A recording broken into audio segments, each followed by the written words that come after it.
In the late 18th century, France stood as Europe's undisputed titan of culture and military force. Its monarchy commanded immense prestige, projecting an image of stability that had endured for centuries. This was an absolute monarchy, where power was treated as a divine birthright. Decisions were made by a small elite, leaving the vast majority of the population with no political voice and no influence over their own government. Beneath the surface, however, the kingdom was financially hollow. While state revenues remained flat, the costs of multiple military campaigns caused the national debt to climb into an unsustainable spiral. This financial burden was distributed unequally. In this illustration, the economic weight of taxes is carried entirely by the common laborer at the bottom. Riding on his back are the clergy and nobility, groups holding significant wealth, yet granted systemic tax exemptions. This structural pressure reached a breaking point when poor harvests devastated the country's food supply. As crops failed, the price of bread began to rise uncontrollably. For the poor, bread was not a luxury, it was the difference between life and death. Families were pushed to the edge of survival, watching the elite continue to feast while they faced the prospect of starvation. A society relies on a basic social contract. When a government continues to project extreme wealth while its citizens are unable to feed themselves, the bond between the ruler and the ruled strains to the point of breaking. As the economic crisis worsened, new intellectual currents began to circulate. Enlightenment philosophers were openly debating the nature of liberty and the necessity of political representation. These ideas moved from coffeehouses to the streets. People once struggling simply to survive now began to ask why privilege should be inherited rather than earned. By the summer of 1789, Paris was a city ruled by fear and rumor. With the king's authority fracturing, many worried the military would be deployed to crush any dissent. On July 14th, that tension exploded. A massive crowd marched on the Bastille and breached its heavy gates, striking a blow against royal repression. The fall of the Bastille was more than a local riot. It shattered the long-held belief that royal power was untouchable, moving the kingdom past a point of no return. The initial victory brought a wave of public optimism.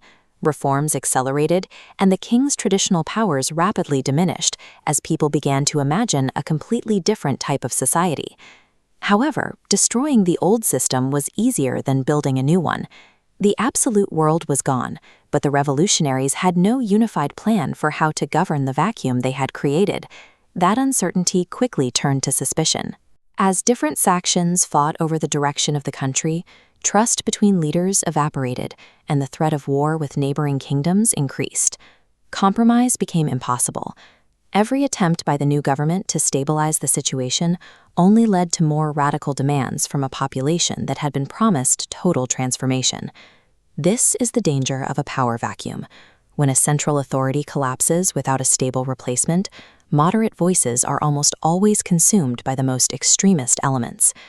The movement eventually descended into its most paranoid and violent phase, the Reign of Terror. Fear became the primary tool of government. Suspicion was so pervasive that even the original leaders of the revolution were accused of treason and turned into targets for execution. The guillotine became the era's most recognizable image. Its redneck mechanical action served as a constant reminder of how quickly revolutionary justice could turn into political slaughter. The movement was now trapped in a contradiction. In the name of protecting liberty, the state was utilizing a level of political violence that was previously unimaginable. Power shifted so rapidly that no one was safe. The very individuals who had sparked the uprising were often the next to be consumed by the forces they had unleashed. In its desperate attempt to safeguard the revolution, the movement had effectively destroyed the very principles of freedom it was founded to establish. After years of bloodshed and constant political instability, France was exhausted. The public was no longer focused on radical reform. They were desperate for order and the return of a predictable life. Into this environment of trauma stepped Napoleon Bonaparte. A young, successful military commander, he offered the one thing the people wanted most: a firm hand to stop the chaos. A decade-long struggle to dismantle concentrated royal power had, in the end, created the perfect conditions to elevate a military dictator. History shows that when violence and unpredictability go on for too long, a population will often trade their hard-won liberties for the simple promise of stability. Despite the years of terror and the return to absolute rule under an emperor, the revolution had established a precedent that could not be retracted. Concepts like inherent rights and the belief that a government's power can be legally challenged spread across the continent, eventually forming the basis for modern constitutions. It proved to every ruling class that no system is permanent.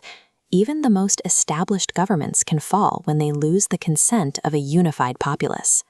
The lasting legacy of the era is the idea that political legitimacy does not belong to those who sit on thrones, but remains the property of the people they govern.